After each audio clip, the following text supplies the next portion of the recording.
Right. We've got the Christmas season bearing down upon us faster than 3i Atlas.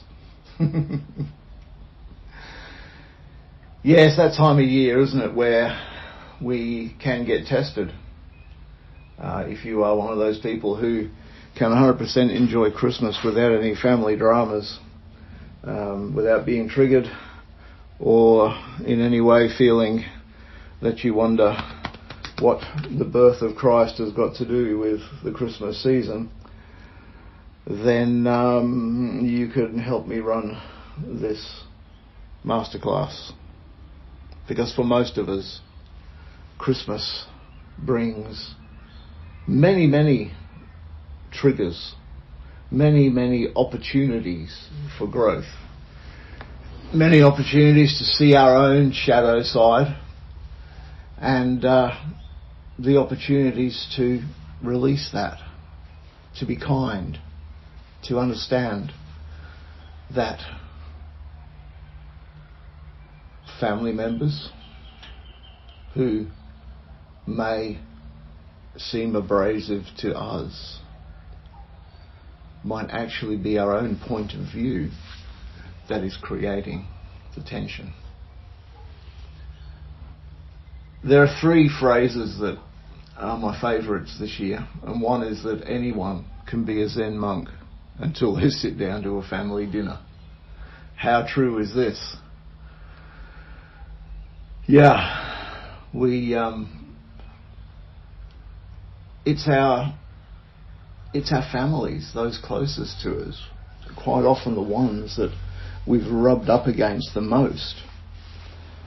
It's family where love, which you have for your family members, whether you can acknowledge it or not, love binds us together. It does. I heard somewhere in the last week that love is the glue that keeps people together. It's like a cosmic glue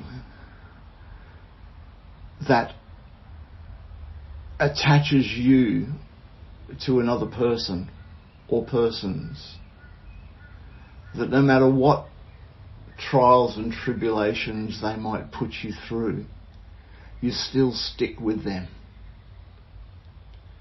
And yeah, a man I respect greatly from my early life, back in my early 20s, said, this is the reason why in a separation or divorce, that like trying to pull two layers of plywood apart, the damage is done to both parties. It's the glue that holds us together. I mean, outside of love, family love, brotherly love, romantic love, love of parents, love them or not, you still do, brotherly, love of siblings, etc. Outside of that, if someone rubs you up the wrong way, you can just walk away, can't you? You don't get stuck. You're not glued to them. You have no emotional attachment at all. Perhaps to friends you do, but you know what I mean. Yeah. So here we are, a bunch of Zen monks sitting down for a family dinner. Why do we turn up? It's love. It's the glue. Why do we get triggered? Because these people in our lives are servicing us with the opportunity to grow. These people who, throughout their lives, their soul imprint, their soul frequency has melded and moulded and changed so much, sometimes well away from your own frequency, that you're just like two discordant notes on a guitar that just don't resonate well together. They don't produce harmonics anymore. And that doesn't mean that either one of you is wrong. It means you've gone on a different path. But how do you reconcile that when everyone's around the family dinner table?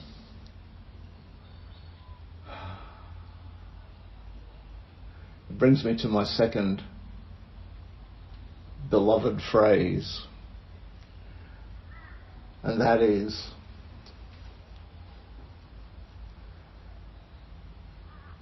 that the meaning that you attach to a situation is the belief that drew it to you in the first place. If it's the first time you've heard that phrase, I'll repeat it. The meaning you attach to a situation is the belief that drew it to you in the first place. Okay?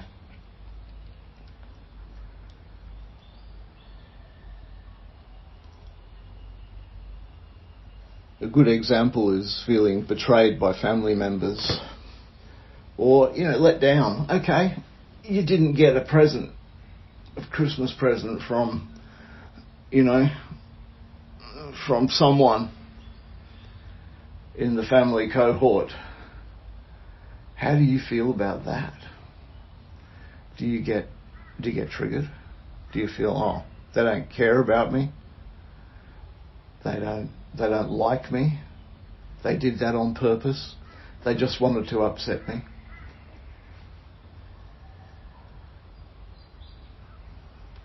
Where's that coming from? Chances are they may have turned up a little embarrassed, not knowing what to say because, oh my God, they left your present at home. But they don't want to say anything because they don't want to embarrass themselves. So what's their issue? Their issue is embarrassment. What's your issue? Abandonment. So see how the feeling of being ignored or abandoned by this particular person is your belief out of your sense of self-worth or lack thereof. It's not necessarily true that they ignored you and abandoned you and were too mean to buy you a Christmas present. Could be many, many reasons why it didn't happen. I've done it myself when I've bought presents for my family and out of habit put, to Luke, love Dad, where my wife assumed I was buying presents from both of us. And what I should have written on that wrapper was to Luke from Dad and Chris. Because Chris felt embarrassed that I had not included her in the presentation of that gift. I didn't do it out of any malice. I did it out of a habit of being the guy that buys presents for my kids. Chris, on the other hand, in her family, they do it a different way. So, did Luke think that Chris didn't buy him a present? Did Chris think that I ignored her in the process? Was I the bad person? Sure, I was the forgetful person, the unthinking person, if you want to call it that, or just the innocent, naive person. It was a catalyst for other people's beliefs to come up. I'm pretty sure Luke didn't even think twice about, not getting a present from Chris, because he probably understood that it was from both of us anyway. But Chris got upset and felt embarrassed that she didn't have anything for Luke, simply because I didn't put her name on the package. And this is it, hey. Now, not making it about Chris. She's a lovely person and very caring. And the fact that she's caring and lovely is why it meant so much to her to have her name on that package as well. But you can see how easy it is for these nuances to sneak in, and how easy it is to think that the other person is at fault. Yeah.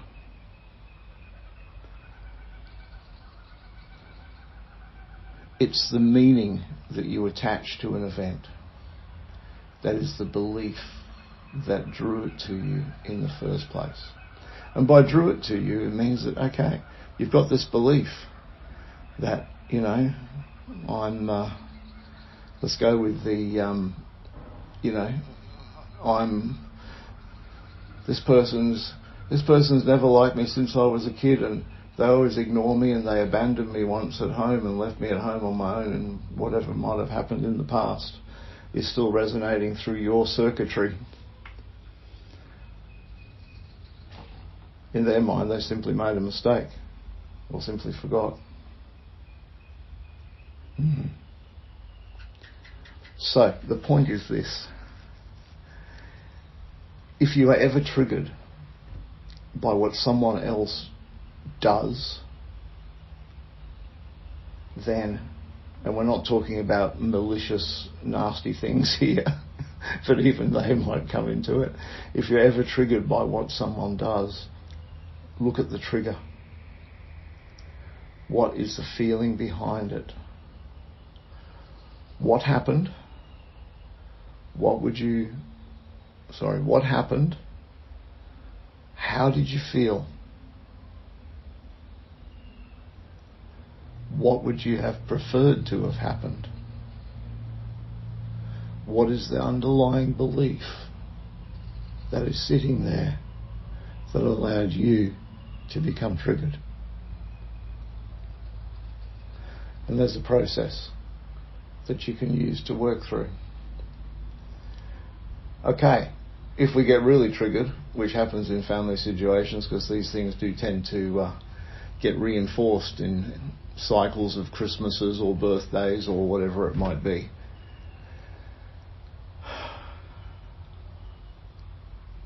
Take a pause, take a moment, and consider, is it worth getting upset about and ruining the day for yourself, probably, where you find you have to go off to your bedroom and have a little lie down or something, and everyone wonders what's up. So everyone else starts to get a little bit worried and a bit triggered, and on the escalation goes. Now just take a moment. Yeah, sure. Go to the loo. Sit down and have a think about, why do I feel like I'm feeling? What happened? How do I feel? What would I have preferred to have happened? And from that evidence you can then distill, what is the belief that I'm holding here? Do a little bit of ho'oponopono. Let it go. Put a smile on your face. Go back to the table. That's all you need to do.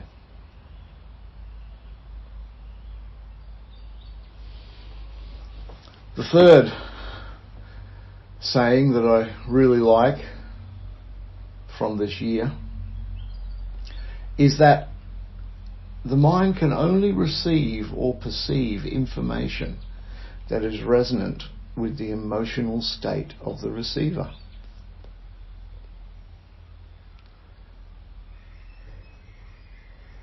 That's why you've got to go and remove yourself from the situation and go and sit somewhere quiet for a couple of minutes, maybe 5, and reset your emotional state. You won't see clearly what the real situation is when you are triggered, because the mind can only receive or perceive information that is resonant with the emotional state of the receiver. No point in making a fuss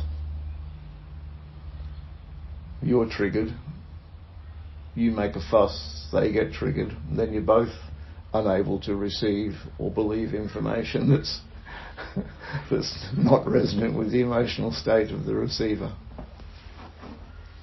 So realistically, take the responsibility yourself to manage situations that occur. Sure, Christmas is a time where this stuff comes up, but this is for everyday life as well.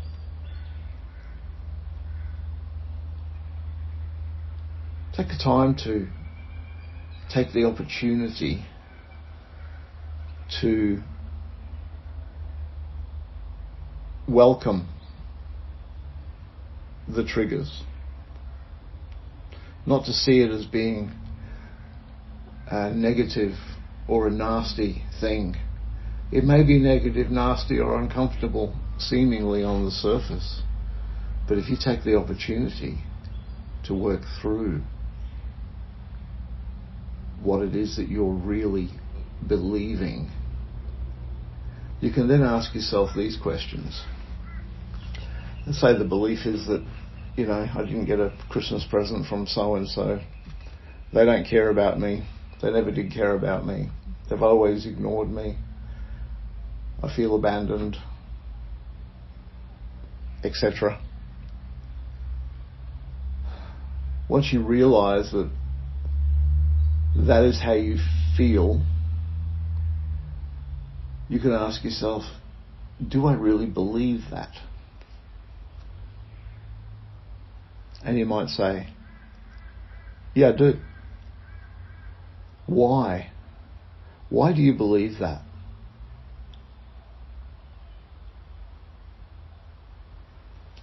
And you might realize that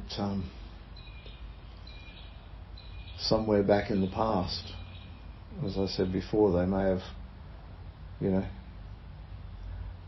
not been in a very evolved state when you weren't in a very evolved state, and something happened that could have done something nasty as a child to you. Who knows what it might be? Why do you believe that? What happened?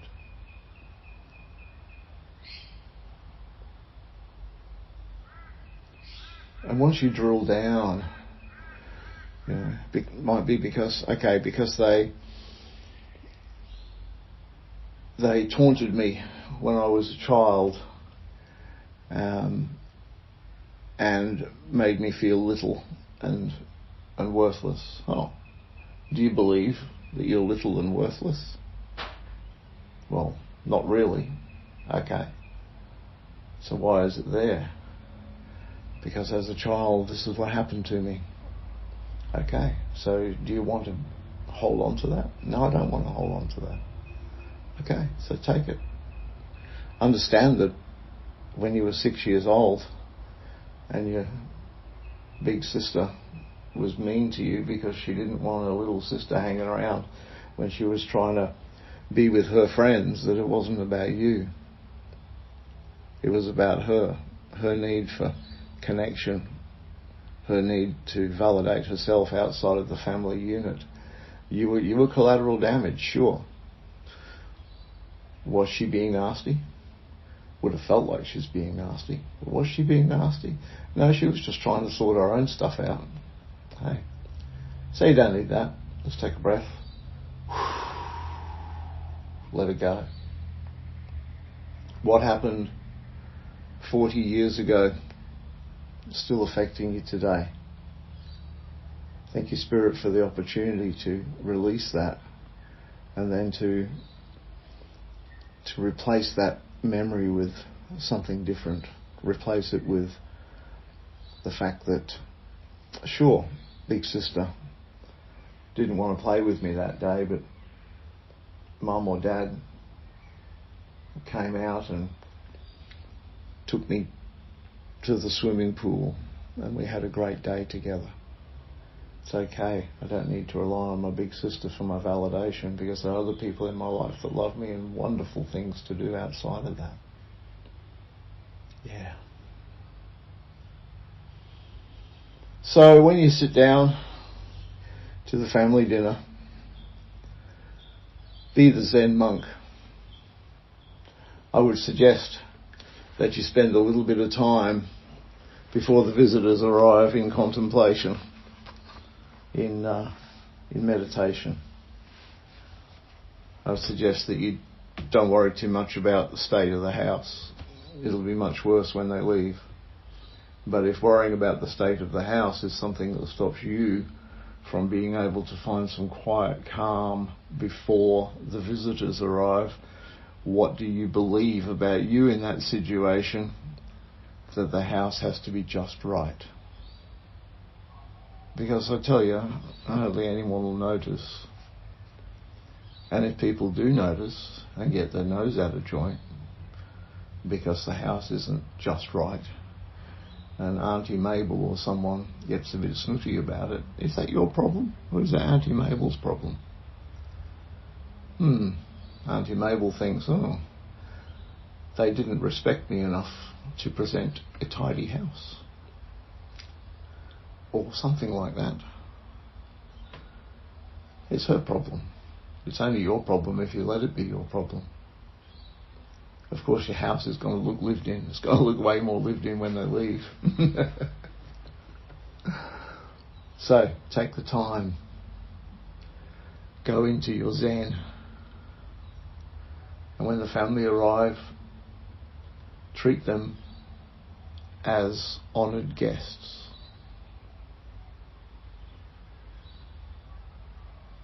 It was something that the Vietnamese monk used to say, and I can never get his name right, so I'm not going to try. Treat people as honoured guests.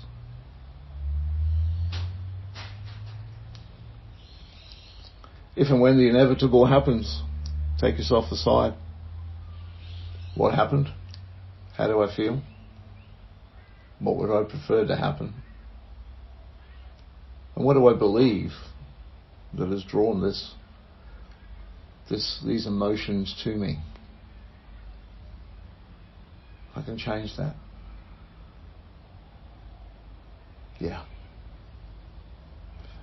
Because the mind can only receive or believe information that is resonant with the emotional state of the receiver. Okay.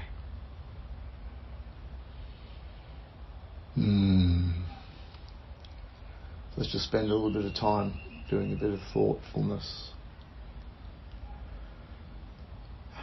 What's your Christmas looking like? Let's jump into a couple of circles around Christmas. First circle is, what are you dreading about Christmas? Or as I say, if you are a person who's looking forward to Christmas, that's great. What pressures are you putting on yourself to make Christmas great? Or does Christmas just flow beautifully for you?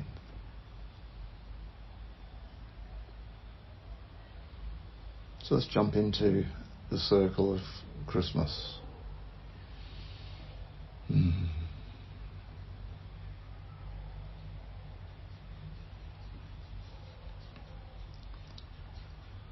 Maybe as you sit in this circle of looking at Christmas, and take out your pen and start to write in your journal what things are there that you are not looking forward to.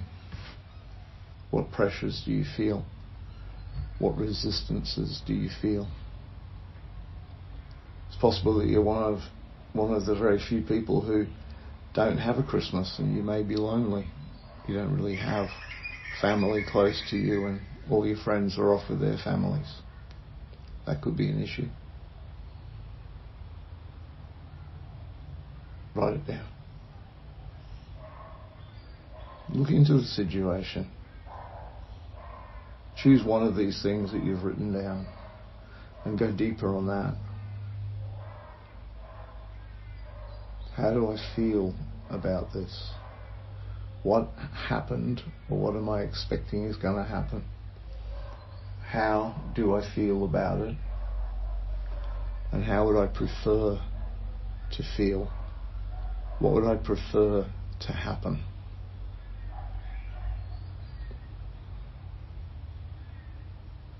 And having gotten what I would prefer to happen,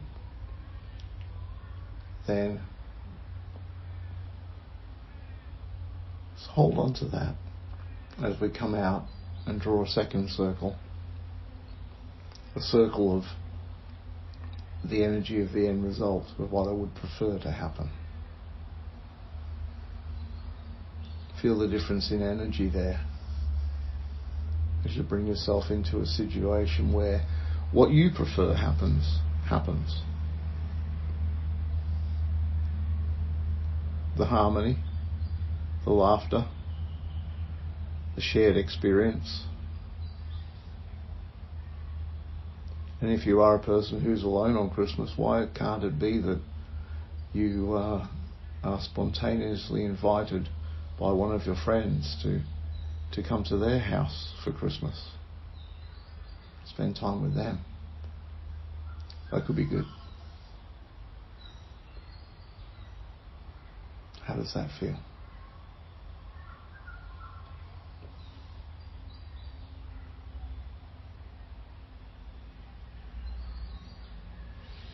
See, manifesting is not just about bringing things into your life,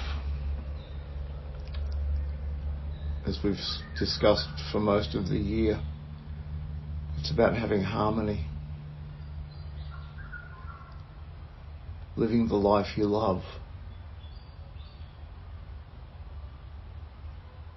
being the ocean that gives rise to the waves, providing a stable anchor point and calm that others will benefit from as well as yourself.